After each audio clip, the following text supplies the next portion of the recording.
हिंदू सनातन धर्म में चार धामों में से एक द्वारका धाम का नाम आता है। कहा जाता है कि द्वारका धाम समुद्र के नीचे बसा हुआ है। आखिरकार श्री कृष्ण की नगरी द्वारका समुद्र में क्यों डूबी और श्री कृष्ण ने इसे क्यों डुबोया? कहा जाता है कि इसके डुबोने के पीछे इसके दो कहावतें हैं। एक में गांधारी ने श्री कृष्ण को श्राप दिया कि जिस प्रकार मेरे कुल का नाश हो गया है उसी प्रकार तुम्हारे कुल का सर्वनाश हो जाएगा और द्वारका में कोई भी नहीं बचेगा।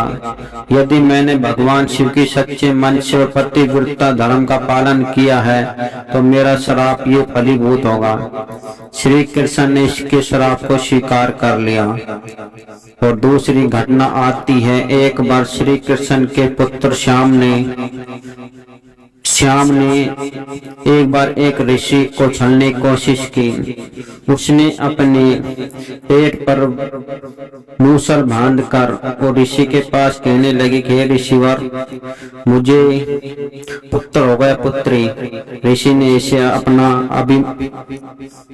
अपमान समझा और सोचा कि ये तो श्री कृष्ण के पुत्र हैं और ये इस प्रकार अधर्मी हैं, इसलिए ये श्री कृष्ण के पुत्र कहलाने के लायक नहीं हैं। इसलिए उन्होंने गुस्से में आकर श्राप दे दिया कि इससे एक मूसल उत्पन्न होगा जो तुम्हारे पूरे कुल को ही घास कर जाएगा, नष्ट कर देगा।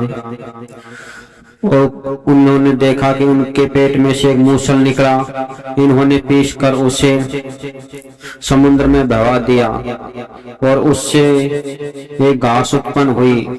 उसी घास से समस्त यदुवंशियों का नाश हो गया और बलराम भी श्री कृष्ण में समा गए।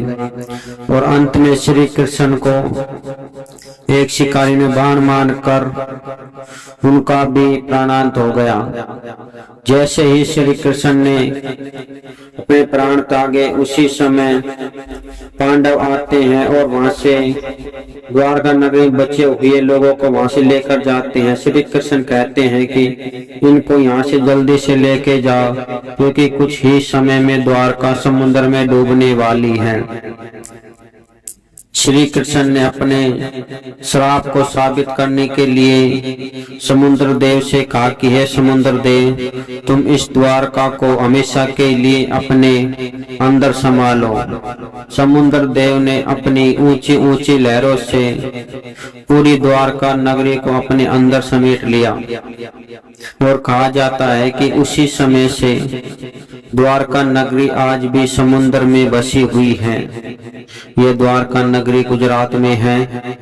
कहा जाता है कि अब भी वहां पर भगवान श्री कृष्ण को साक्षात देखा जा सकता है। द्वारका नगरी चार धामों में से एक धाम भी है जहाँ पर जाने पर मनुष्य के सभी पाप नष्ट हो जाते हैं और वह अंत में भगवान विष्णु के लोक को प्राप्त करता है।